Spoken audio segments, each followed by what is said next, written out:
Welcome, everybody, to the Midnight Hymn Podcast. This is our first episode, first recording. This is a passion project from three sojourners in this thing we call life, unique individuals. We have one thing in common. We have a passion and a deep respect for the band called Virgin Black out of Adelaide, Australia. So we met each other online. I've known one of these individuals for about 10 years through a touring concert in 2008, and we came together and we decided we wanted to really just share our experience of their music. Virgin Black is a incredibly authentic and unique band, and so our desire is to create some semblance of community.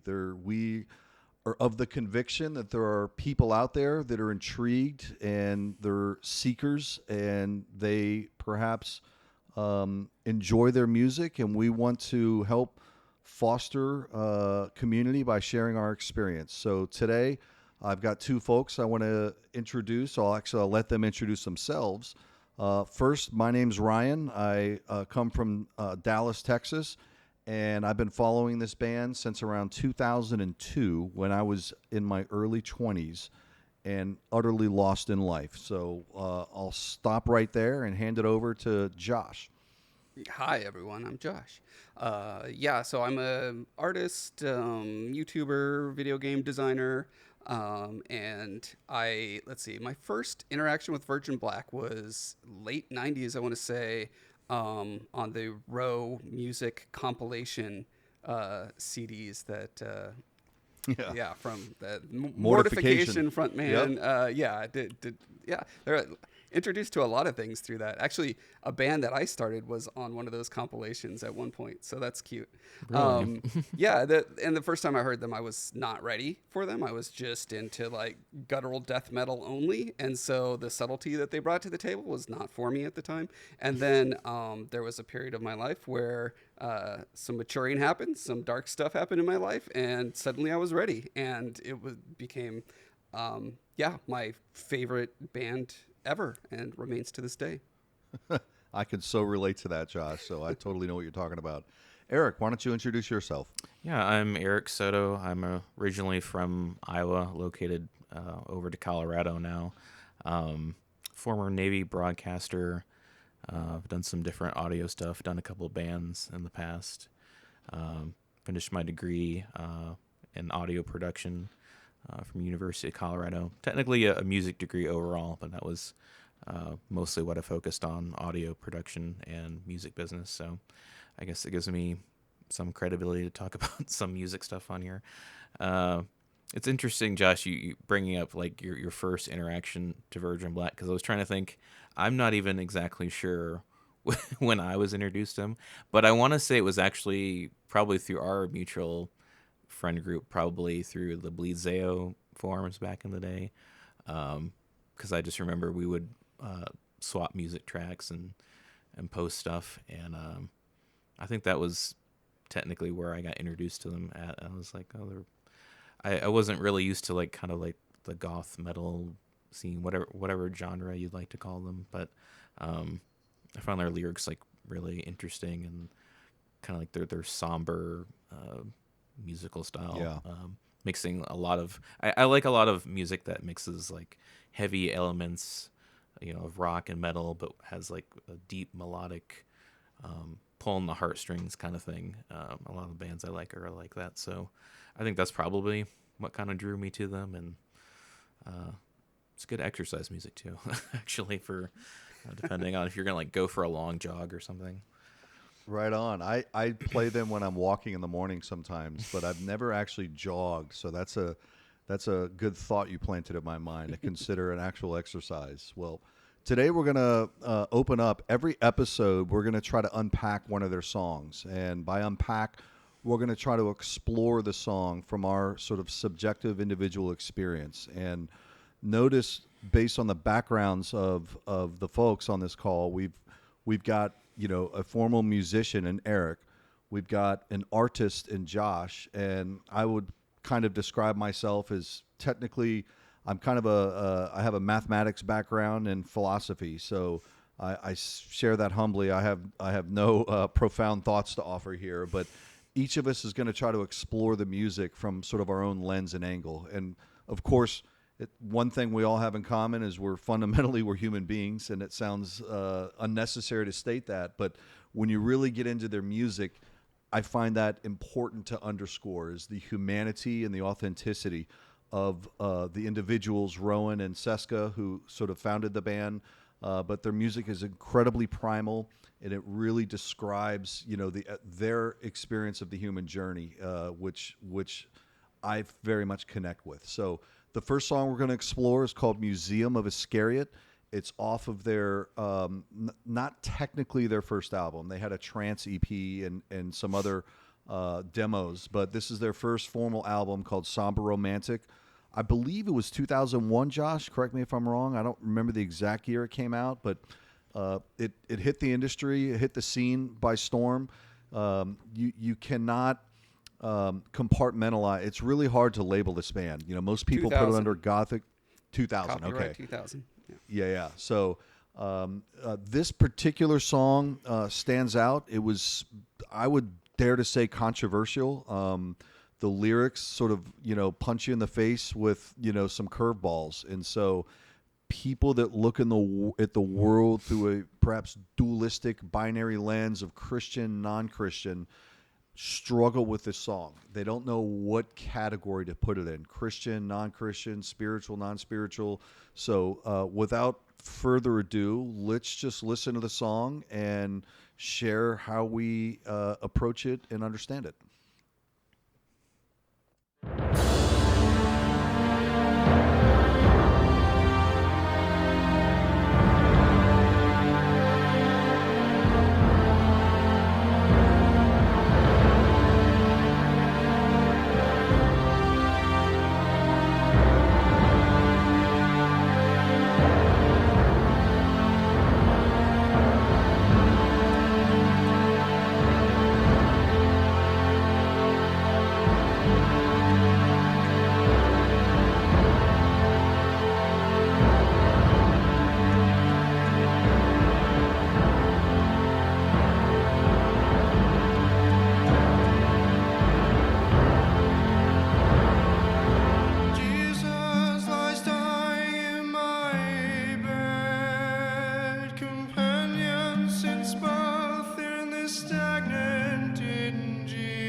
fragment of remorse is etched. I bandage his wounds. I kiss the face of Jesus Christ. He is dead. What can I do? You've forsaken me. You're calling yourself Messiah, expecting me to follow. And now he is dead, and your prophecies with him. I will bury him not as insult to your face. As I stare at his corpse, one detail disturbs me. His cold, stark finger points where I have not been. From my house, a cage of rotten wood, I stumble forth to lay beneath the bush where rose grow. I cultivate as the soil and I grow closer. The sun receives an empty gaze. It mourns, it knows my life is gone.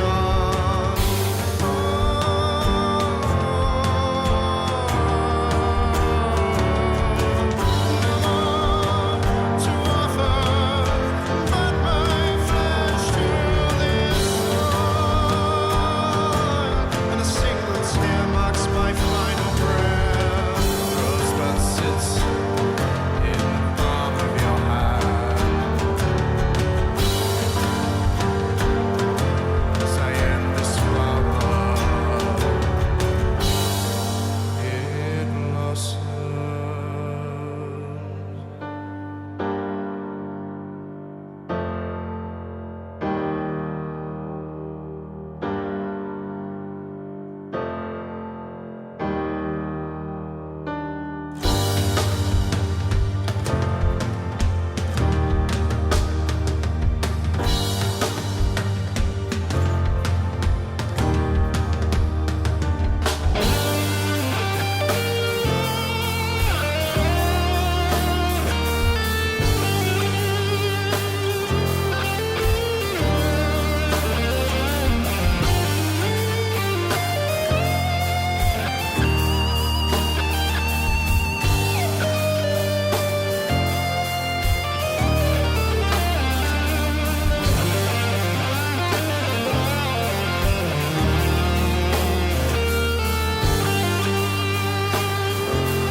Just to ensure that I'm not outdone by Josh, I also have the CD with the booklet. So there.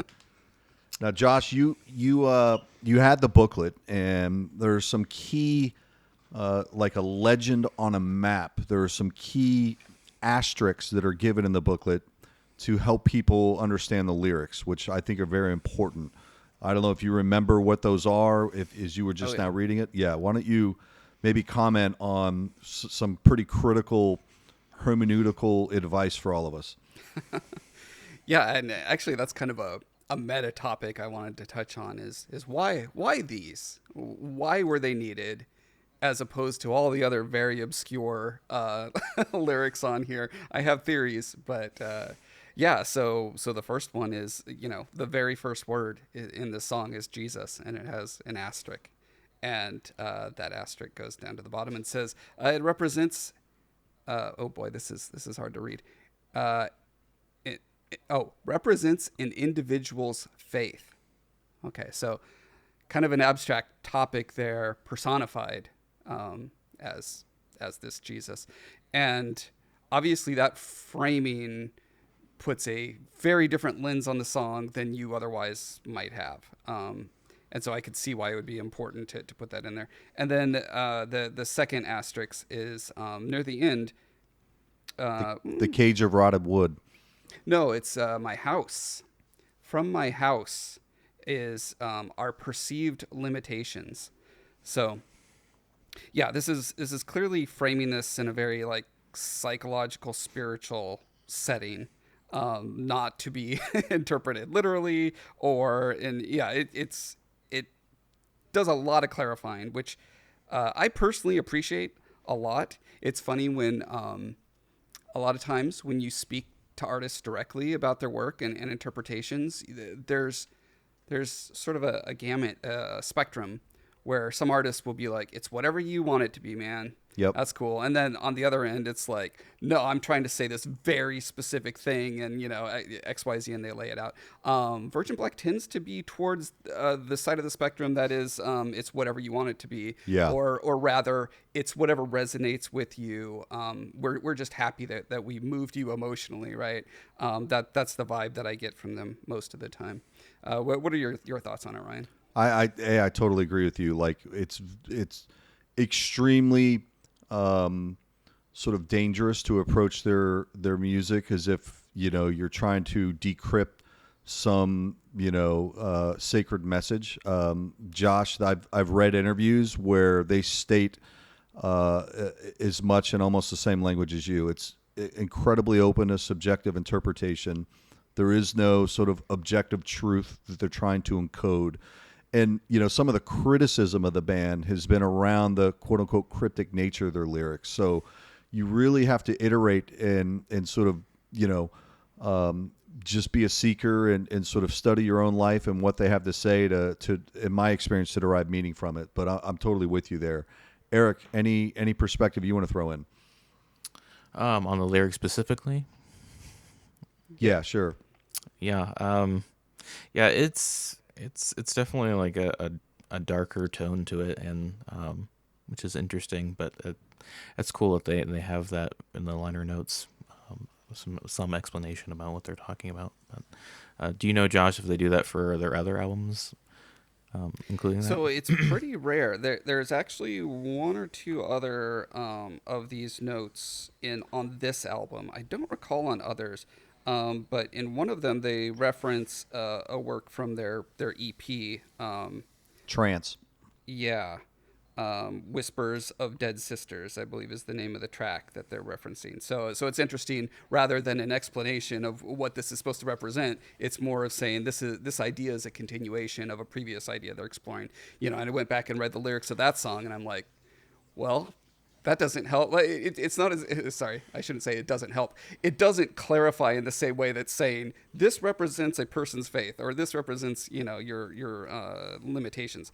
So yeah, it's interesting how they choose to do that. I think a really important thing to note probably near the beginning of any discussion of Virgin Black is sort of the milieu they came from, which is this time in the mid to late 90s, where there was a very stark differentiation between this idea. There are these two markets that are being served by different musicians, right? There is a Christian market and a secular market. And because they were kind of positioned within the Christian sphere originally, they had to, in a sense, proactively sort of define certain things about them. I know lots of stories because I know lots of musicians in that space during that time period. One of the funny ones is so Demon Hunter, if you're familiar with that band. Ryan's first album cover was just a demon head on a like an old looking book. It's got a bullet hole in it, but there's no words, there's no explanation or whatever. And the Christian bookstores, which at the time was a primary sort of place you had to sell. yeah. They were like, nah, we're not going to put this in here. So you had to put a big old black sticker over it. I That's remember. funny. And what's interesting? Oh, go ahead, Eric. Oh, I was just about to say. I remember getting that first Demon Hunter CD from a religious bookstore and seeing that, like, the sticker covered over it. So, yeah, it's always funny. Yeah.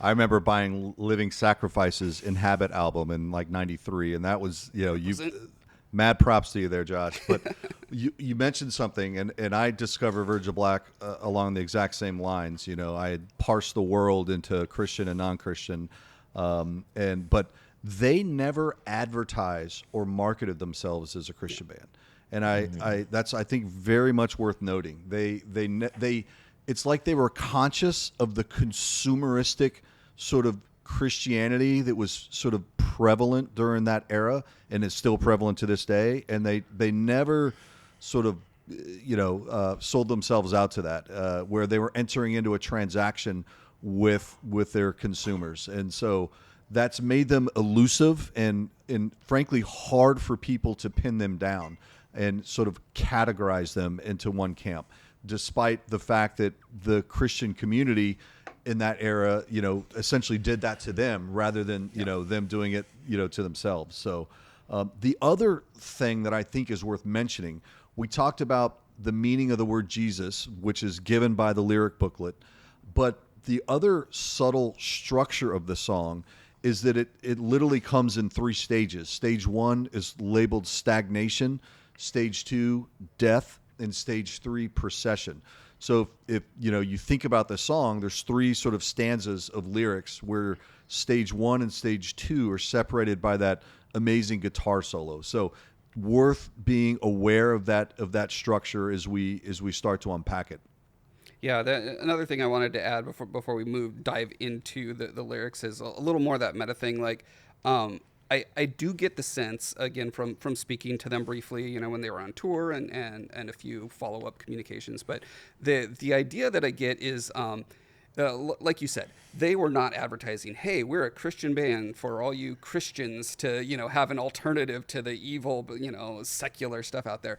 They were always very comfortable in their own skin, it felt like. And so to me, these clarifications in the lyrics are less about appeasing a Christian market and more about having a heart to communicate in a way that doesn't needlessly offend, right? Like that's to me, that's the heart that I perceive in them. They're not about like, give us that money. We're going to make sure that we're established in this or that market. It was more about, the relationship to their audience. Yeah, totally. And we never really unpacked the meaning of the band's name, Virgin Black, which if you looked on the internet or gone on their website, the definition they give, according to Seska, who founded it, is an anomalous harmony between the juxtaposition of purity and human darkness. And I really love the fact that they don't intrinsic to the name of the band itself. It's not this either or. It's a both and that so captures my understanding of who they are as people, which is sort of holding this tension and not fooling themselves into thinking that they possess something called the truth, but they're perpetually seeking. And the posture by which they seek is through this brutal self-honesty, brutal genuineness, this primal digging into what it means to be human and to pursue some notion or semblance of spirituality. And I just love the name of that band, those 2 words, Virgin and Black. It is a harmony rather than sort of a binary opposition that our brains are sort of hardwired to crave. Yeah. All right. Why don't we maybe start with that first stanza, which again means stagnation. Probably. Real quick note. Where do you get this 3-act structure from? Because it is not in the booklet. It's not in the booklet, but it's on the internet. If there's some websites, I need to find it and send it to you. But it's definitely not a figment of my imagination. It is Okay. It is intentional. And I'm sure if they were on this call, they would sort of nod their head and validate. I need to find it for you. Well, we should make a note. Let's put links in the description to anything we're referencing outside of this. Yeah. No, well stated. Crap, I had a thought there. Well, I lost it. That's what the magic of editing is for. You can take Yeah, the time yeah. and regather it. So, who wants to have the courage to sort of maybe narrate their experience, particularly with this first stanza, or even the music that sort of kicks off the song, and what emotions it evokes in you, and how do you unpack and approach that first stanza, which is arguably the most controversial and visceral of their lyrical content? Yeah, it's difficult for me to like wrap my head around the lyrics the first couple times that I ran through it. But I mean, speaking from the music angle, like, I mean, the song is a very kind of a slow burn. It's drawn out, building as you go. And I think that relates to that first section. It starts with the strings that really just kind of pulls you into the sadness. Especially they're using like a G minor key, I believe, which that can be kind of associated with kind of like the sense of dis-ease and like concern with failure and those kind of like really heart-tugging, like sad emotions. So, I mean, given some of the lyrics that it's talking about like the wounds and the body bleeds, I think that kind of ties into that. Yeah, I think it's really interesting the physicality, the way the description, the sort of the spatial dynamics described here is interesting. You're establishing that there's these two sort of bodies inhabiting this small, it stagnant, feels to dingy me haunt, like cramped and gross, and it's very disturbing visually. If anything, it evokes like those early Tool videos, if those stop motion ones where it's just like weird bodies and gross claustrophobic areas doing weird things. And the interesting part is, setting it up very clearly as, this is happening inside a spirit or a soul or a mind or a brain, or, however you want to see it. It's like, here's this person dealing with this entity that is faith, represented by this inherited myth. The myth of the Jesus Christ is a potent existing form in our culture. And so how one deals with that is I think the focal of this song. It's like, and especially when one has been hurt, wounded, disappointed, let down, disenchanted, all these things that happen as you interact with the myth, and you live your life, according to expectations, according to that myth. So, and I want to point out, by myth, I'm not saying lie or falsehood or inaccuracy. I mean it in the true, like, technical form of myth, the mythopoetic form of cultural memes that exist in culture, and we all swim through those. So. I was picking up what you were saying, Josh, but yeah, it's good to clarify that. Yeah, no, that was really good commentary, Josh. I also am. It's impossible to not pay attention to the intonation by which Rowan sings. Like, that's such a major dimension of experiencing their music. It's not just the lyrical content, it's not just the musical notes, but the emotion by which he sings is like a major component in my experience of how I sort of connect with the music. And, I sense a sadness in his voice, a loneliness, but also a somebody who's experimenting or trying different things. The first verse starts out with, Jesus lies dying in my bed, companion since birth in the stagnant, dingy haunt. It kind of leads my mind to conjure up sort of this sort of inherited community faith. Think of, an individual that sort of grew up in a highly religious environment, and they've been told, they've been, other people have deposited into them their own sort of experience of community and spirituality. And so it's almost like this individual is sort of trying to enter into a transaction where they're trying to discern how real and alive it is. And they do certain things in an attempt to activate this faith. They beat, and the hardest line is, this notion of rape. And the way I approach that word rape, because when I hear it, it's like I have a hard time relating to that. But if I replace the word rape with control, violate, or objectify, and I just replace that word with those three words, it makes it a lot more approachable. Like, what are the ways I have used faith to control, to violate, or to objectify? Wow. Even if it's well-intentioned on my part. If I view another person as a soul to save and I try to administer the gospel, like, there's a sense in which I'm objectifying that person because I'm reducing them from a human to a soul to save. And so I just think that's so powerful, and it makes it so much more approachable for me. But if they were to sing the words, frequently I control, violate, and objectify him, it's like it doesn't cut it. So they had to condense into one word, and that word rape is so, I think it packs so much of a punch.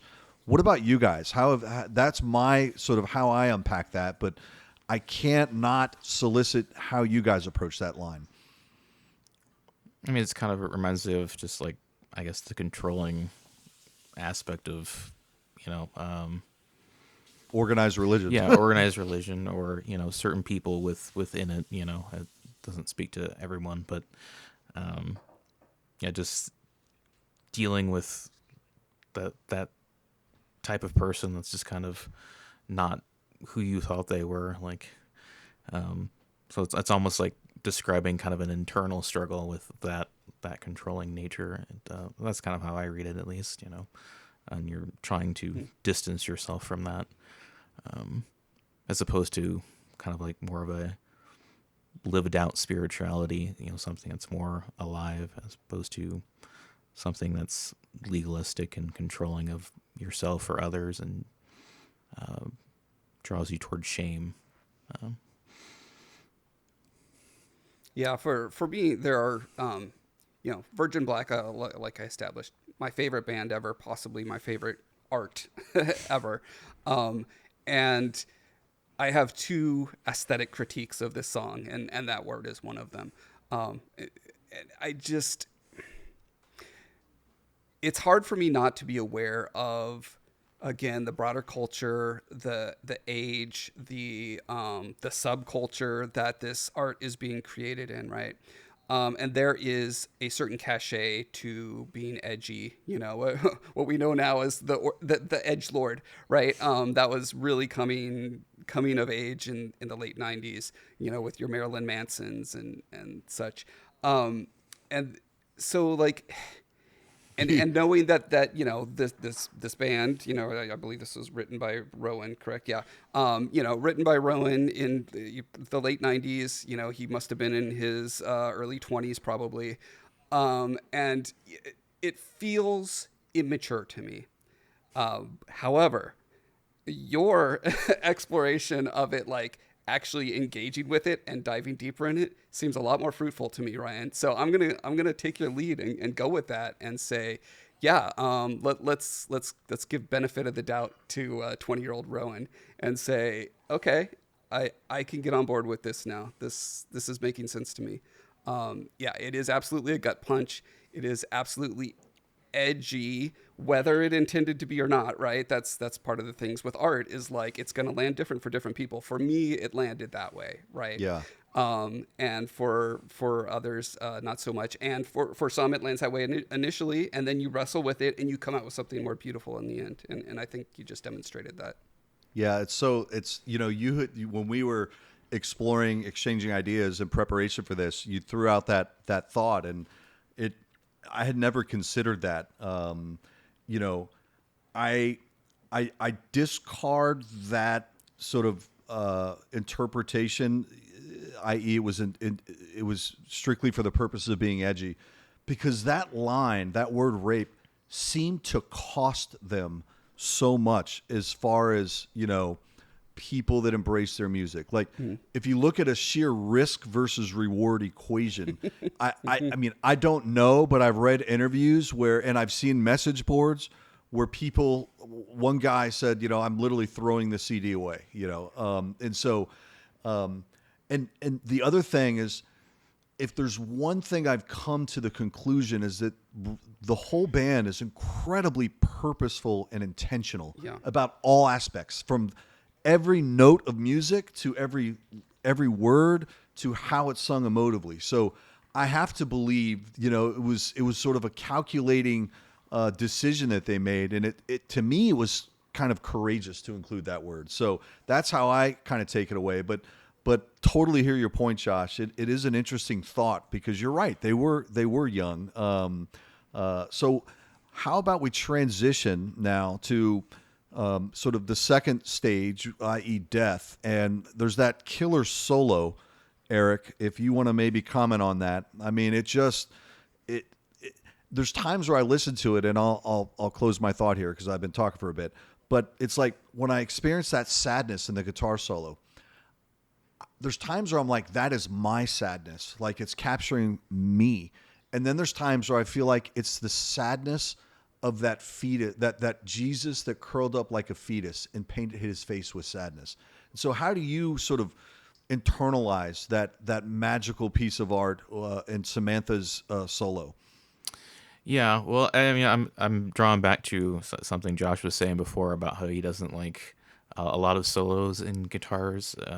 For a lot of different metal bands, at least, they're kind of more over the top, depending, and that may be what some songs call for, depending on the band and what they're going for. But obviously, this is a much more slower, somber song. So I think part of what makes the solo work just well is he's just really just kind of hanging on those notes individually, and just kind of allows the intervals in between them to kind of just kind of express those minor melodies, which bring out the kind of the sadness of what the subject matter is about. So I mean, it does start to get more complex, I think, as the song goes on. You know, there's doing a lot of like hammer-ons and pull-offs on the guitar and some more technical stuff, but it's not meant to take away from the lyrics. It's more just kind of like embodying the lyrics where they aren't there, if that makes sense. Yeah, that's what strikes me is, you know, a story is being told here, and then that is sort of the summation of it, or, you know, the companion to it. It's so perfect. It's yeah, and I don't understand it because I hate guitar solos, but yeah, Seska's all worked for me for whatever reason. It's just whatever she's doing with that guitar. Yeah, I mean, it's much closer to like a vocal line or something, where you're not racing through notes when you're singing something most times, especially not in a song like this where the cadence is kind of drawn out, you know. So I think that's what I mean when it takes on kind of that vocal quality, and then that in you kind of brings something emotionally out, because you're not thinking about, wow, they can play guitar really well. You're thinking about what those notes bring out with you. Totally agree. Well said, Eric. I couldn't agree more. Like it's a really powerful depiction of how music can sort of create this cause and effect chain of emotion. Like it's impossible to hear that solo and not have some experience of sorrow or sadness. It's just like you could do a science experiment, and it's like, I don't know that anyone would listen to that and describe their emotion as happy or, you know, exuberant or anything like that. So I just think it's so cool the way they just grip you. Samantha grips you with her solo in that manner. The other thing that's interesting to me is that, you know, you're talking about this song in parts, and that part, I would argue, is actually an extension of it's delivering meaning like that, because the next part, it starts with like, now there's a change of heart, something has changed, and it was not expressed in the lyrics, it was expressed through that solo, which to me is incredible. And it works musically. Like, if you read the lyrics, you don't understand, like, why did it go from it painted his face with sadness to, now a fragment of remorse is etched? Why? Yeah. But that is answered in that solo. Dude, that's a great thought. I've never seen it as a linking the way you described. So it seems like the solo is more representing the internal state of the protagonist. I think it could go either way, because what is evoked in me is wailing, is crying, is screaming, and all of these things are an expression of something that is so terrible it demands a status change, right? And there you go. Like, whether it's from him or from the the dying fetus, either way, there you go. Now we're on to something else. So the next verse is, I really like. There's a lot to unpack here as well. It's not as visceral as the first one, but this is where we get a little bit of death vocals there with I kiss the face of Jesus Christ, but he is dead. That is my second critique. Don't like it. It's a little... I love Rowan's death vocals. All his the songs where he goes into death work. This one, and again, you were talking about deliberation and being very deliberate with what they're doing. If the point was to jar you out of what is happening and make you sit up and pay attention, well, mission accomplished. Right. It's on that line where it's such a juxtaposition, it almost strikes me as funny. Almost. But because the rest of the song is so grounded in such, darkness and depth, like, it just barely pulls it off for me. But it is like, if I was directing the album, I would be like, tone it down a little bit there, Rowan. Yeah, I think it takes you a little bit out of your element, because you're listening to something that starts out with string and then kind of like nylon string guitar, which you're not thinking about death metal vocals, and it's just that short instance.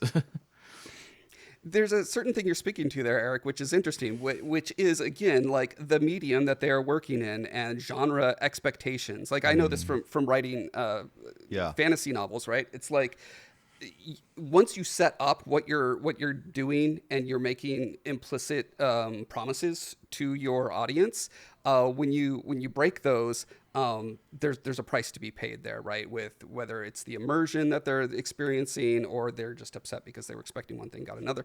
But also there's that genre convention of death metal is a genre, death vocals are a thing, and it's like, but take all of that context away from it and instead think of it strictly as like sonic texture. Like, what is it accomplishing sonically here? And emotionally. If you take all of that away, if you played this for aliens, how would they feel about that mode change in the vocal delivery there? I think that's an interesting thought experiment. Yeah, I view it as, I agree. I view it as the demarcation of the song. There's everything before the line, he is dead, and everything after. It's a crescendo moment, an apex, a consummation where you get to this point of death. And notice how the intonation of the lyrics immediately afterwards is now invigorated with passion. What can I do? You have forsaken me. You called yourself Messiah. But notice the way he sings it is so much more alive than prior. There's angry to that. defiance in it there, which is interesting. Yeah. What else do you guys unpack in this? Because I think the last line for me is just killer. I mean, I love it, but I don't want to go into that yet. If any of you have sort of thoughts on how you approach this overall stanza, or any particular lines stand out to either of you. I think so. again, a very evocative idea. Where I have not been, what is that? What does that mean? Is that like what I personally have not been doing to fulfill my end of a relationship? Is it speaking to, a place I should be going? Probably not that. As I grapple with these things, I'm trying to understand the and maybe this is my problem is I do want to analytically break this down, Yeah. digest it, and come up with a concrete meaning. Right. And maybe I should just stay with that evocative, there's a finger pointing, that's accusational. It's not pointing at me though. It's pointing to something else, something I probably have failed to do. And that is sort of, again, the turning point. So he has this revelation after the guitar solo. He tries to compensate for what he's been doing, the abuse he's been doing. Apparently it's too late, and he's mad about that. And he's just, screaming at the sky, essentially. And then the thing that brings him back to earth is this finger pointing. Yeah, he or she is at the stage of abandonment, apostasy, whatever word you want to use. But it's clear they're about to walk away. They're frustrated, they're disillusioned, and they're all but ready to turn around and, sort of eradicate this component of their experience.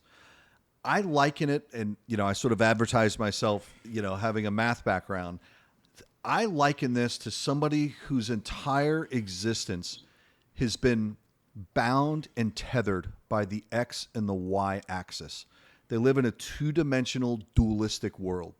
And this moment in the song is the emergence of the Z axis that they had no clue existed.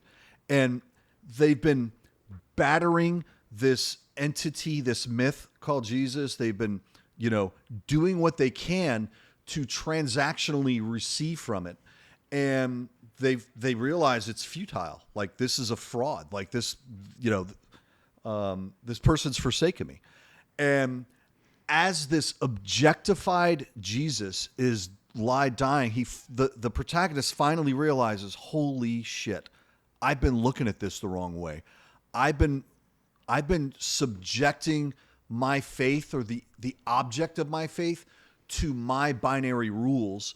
And they finally see this sort of frozen finger in the death of this objectified Jesus. They finally get their message. It's like the antenna of that protagonist finally tuned into a signal and finally decoded some sort of direction, which they've been longing for all along. They've been trying to beat it out of him. They've been trying to rape it out of him. And they finally got it in the form of its death. I just find that it gives me goosebumps. It's really powerful. Sorry for the long-windedness. No, I think that's great. Pointing at the Z-axis, it resonates with me as a 3D, artist on the computer and making video games. I always have my little gizmo up that's got an X, Y, and a Z. Right. So yeah, I get it. Could that relate kind of back to what we were talking about before about like organized religion and having a certain relationship with it, and then like the finger pointing being kind of that sign that there's another kind of pathway, something next that's still part of one's soul or spiritual journey, perhaps, but it's not marked with all the chaos of everything that came before it. Yeah. So then we transition to the final stage, and this one's, I'm really interested in y'all's thoughts on this one. I notice how the music changes. Like there's a lot to unpack here, because the song really takes a turn from sort of the sorrow and the sadness of the first part to adventurous. I consider optimistic. I don't want to project my viewpoints on you guys, but that first line, from my house, cage of rotted wood, I stumble forth to lay beneath a bush. The cage of rotted wood. I love it. How do you guys sort of internalize this?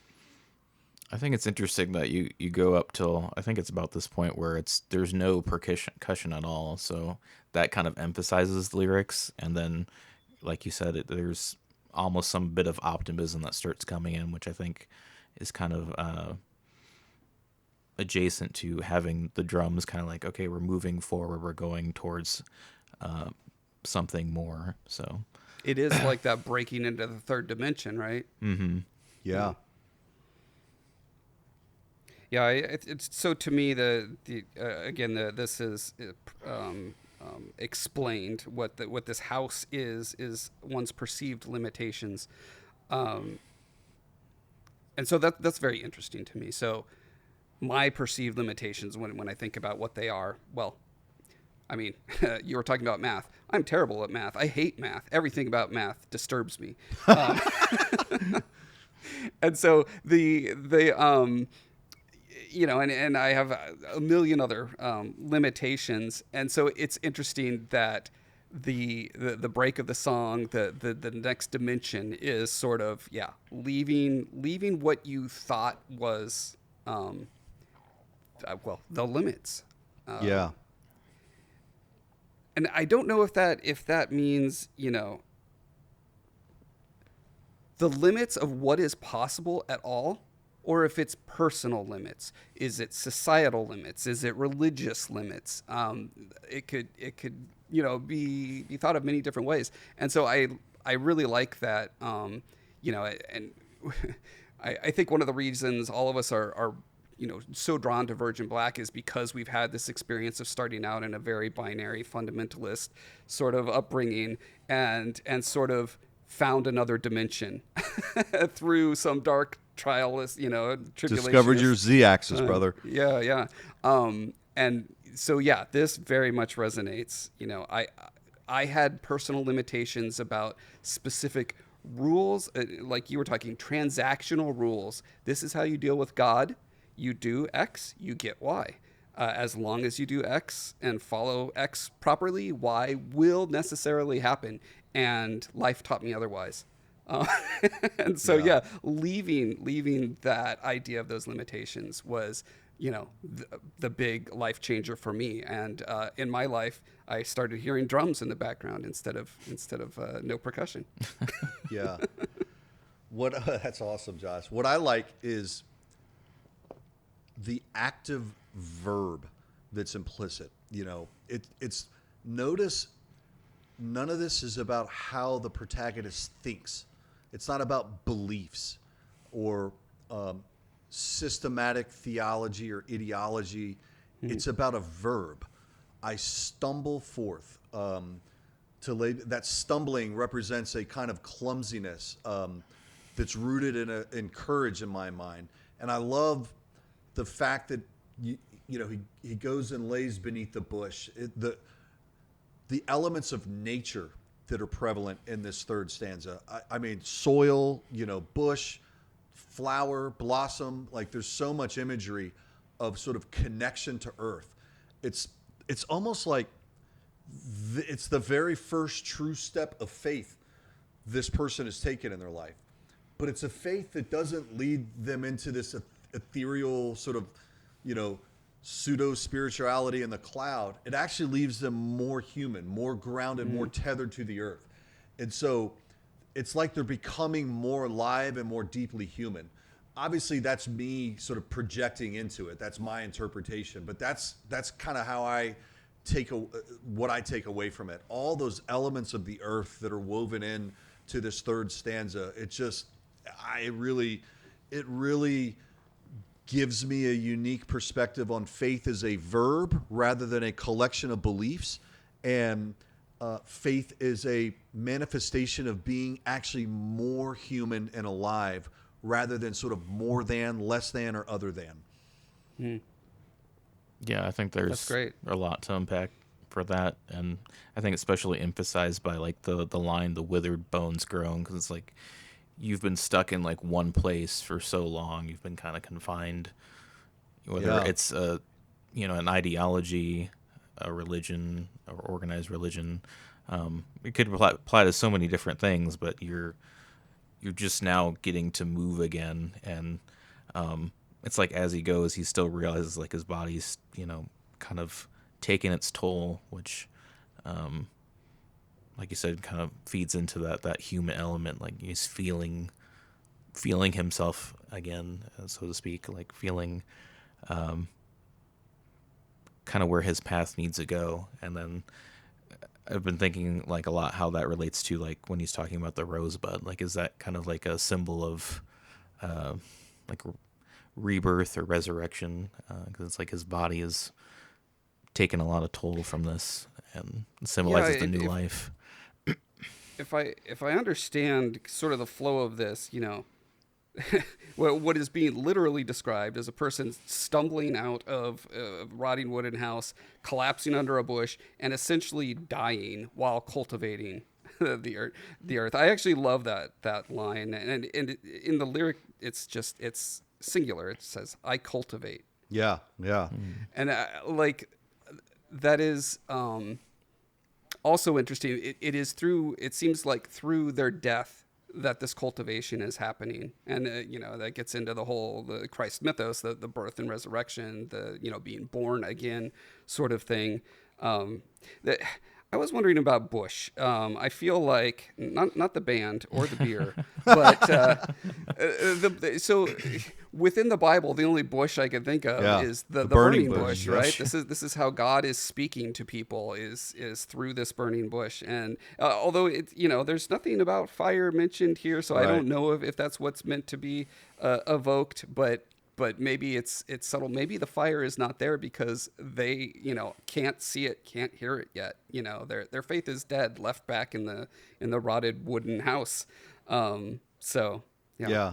I really view this song as a sort of anthem of deconstruction. And what's so interesting is the word deconstruction didn't really start to materialize in sort of Christian subculture vocabularies until I think rather recently, at least in the last 5 to 10 years. You can argue that the Reformation and Martin Luther was an act of deconstruction, but as far as the provocative nature of the word, it seemed to certainly if you look at Twitter, you advertise yourself as having deconstructed, and you'll have people that'll label you an apostate without question. And so I just think this song was way ahead of its time as far as describing, somebody that, again, in my view, it's a song essentially about sort of deconstruction and actually taking their first true step of faith, as opposed to this, sort of manufactured faith that didn't really serve anybody well in the first two stanzas. Yeah, I love that. I think again, my personal life journey mirrors this very closely.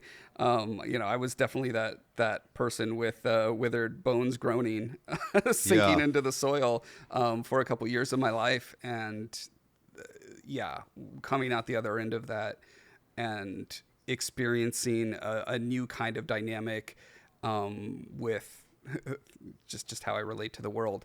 It's beautiful in the way this song is. It's beautiful in a bittersweet way because there is loss, right? For me, I lost that assuredness. I used to be 100% sure that I was right about everything, right? Because I was told so, and I was told by good authority, and I believe that authority, as you should. This is kind of what happens when real life knocks you around enough, I think.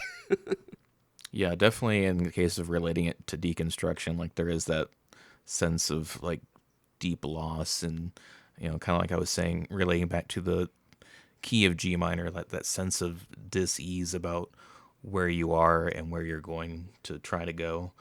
But yeah, that's part of just kind of, I guess, the process if you're going through deconstruction is dealing with that uneasiness and then figuring out a way to make sense of yourself, your identity, kind of your path forward to, either not having any spirituality at all, or like, in the case of me, like just redefining what that spiritual nature means, what God means to you, what Jesus or whatever symbols you're working with, like redefining those things and, coming out of that, cage of rotten wood as it were. Yeah.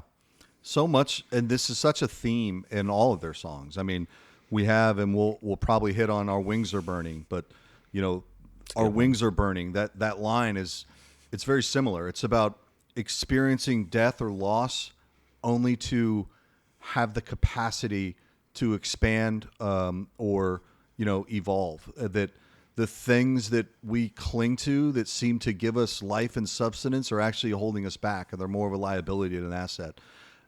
All their music is like an invitation to befriend that uncomfortable state that you were describing, Eric. Like so many of their songs, if you look at, the Requiem album, Sorrow Ever Awaits on Joy, if we look at Elegant and Dying, like there's definite some thematic categories that aren't just confined to this song, but sort of interwoven, across all their songs and albums. Definitely. Well, awesome, everybody. It looks like we're getting to the end. This is our first episode. If anyone likes this, put in the comments what song you would be interested in us taking on next. But we plan on unpacking as many as we can. So this is episode 1 of many to come, and we haven't decided on what we're going to tackle next, but if somebody stumbles upon this on YouTube and they respond, perhaps we'll take a vow now that whatever the first responder responds with, we'll take that song. We'll be lucky to get one comment. We'll be lucky to get one. So chances are high if you vote. You're probably going to sit for probably 2 years before it gets 5 views, much less one comment. But hey, it's meaningful to me just to be able to talk with you guys. Like I've been craving this for a long time in my life. So I really appreciate everyone's perspective. It was a good time unpacking this with you all. Yeah, it was. This is really good. It's exactly what I hoped for. It's basically book club, but for my favorite band. Yeah. And so super fun. Yeah, I enjoyed the conversation. Look forward to digging into more songs with you guys. Awesome. Well, peace out. Midnight Hymn, which again is a reference to one of their songs. I'll let the audience sort of figure out which song. It is on Somber Romantic, and frankly, many of their albums. This notion of drinking of the midnight hymn. Okay, I gave it away. All right, guys. Until next time, peace out. Bye.